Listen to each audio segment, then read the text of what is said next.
ക്ഷേത്രത്തിൽ അഹിന്ദുക്കളുടെ പ്രവേശനം തടയുന്ന ചട്ടം കാലാനുസൃതമായി പരിഷ്കരിക്കണോ എന്ന് സർക്കാർ പരിശോധിക്കണമെന്ന് ഹൈക്കോടതി. കേരള ഹിന്ദു ആരാധനാലയ പ്രവേശനം സംബന്ധിച്ച നിയമത്തിൽ അഹിന്ദുക്കൾക്ക് ക്ഷേത്രപ്രവേശനം നിഷേധിക്കുന്നില്ലെന്നും കോടതി. അടൂർ പാർത്ഥസാരഥി ക്ഷേത്രത്തിൽ ഓർത്തഡോക്സ് സഭ അടൂർ കടമ്പനാട് ഭദ്രാസനാധിപൻ ഡോക്ടർ സഖറിയാസ് മാർ അപ്രേം പ്രവേശിച്ചതിൽ ആചാര ലംഘനമില്ലെന്നും ഹൈക്കോടതി കണ്ടെത്തി. ക്ഷേത്രത്തിൽ അഹിന്ദുക്കളുടെ പ്രവേശനം തടയുന്ന ചട്ടം കാലാനുസൃതമായി പരിഷ്കരിക്കുന്ന കാര്യം സംസ്ഥാന സർക്കാർ പരിശോധിക്കണമെന്നാണ് ഹൈക്കോടതിയുടെ ഉത്തരവ്. തന്ത്രിമാരുമായും ദേവസ്വം ബോർഡുമായും കൂടിയാലോചിച്ച് ഉചിതമായ തീരുമാനം എടുക്കാമെന്നും ഹൈക്കോടതി വ്യക്തമാക്കി.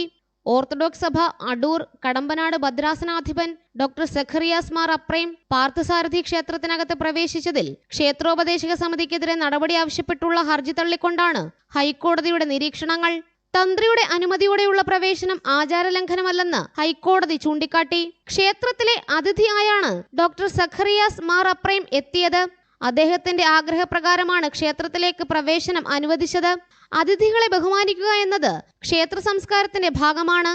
1965 കേരള ഹിന്ദു ആരാധനാലയ പ്രവേശന നിയമത്തിൽ അഹിന്ദുക്കൾക്ക് ക്ഷേത്രപ്രവേശനം നിഷേധിക്കുന്നില്ലെന്നും കോടതി ചൂണ്ടിക്കാട്ടി.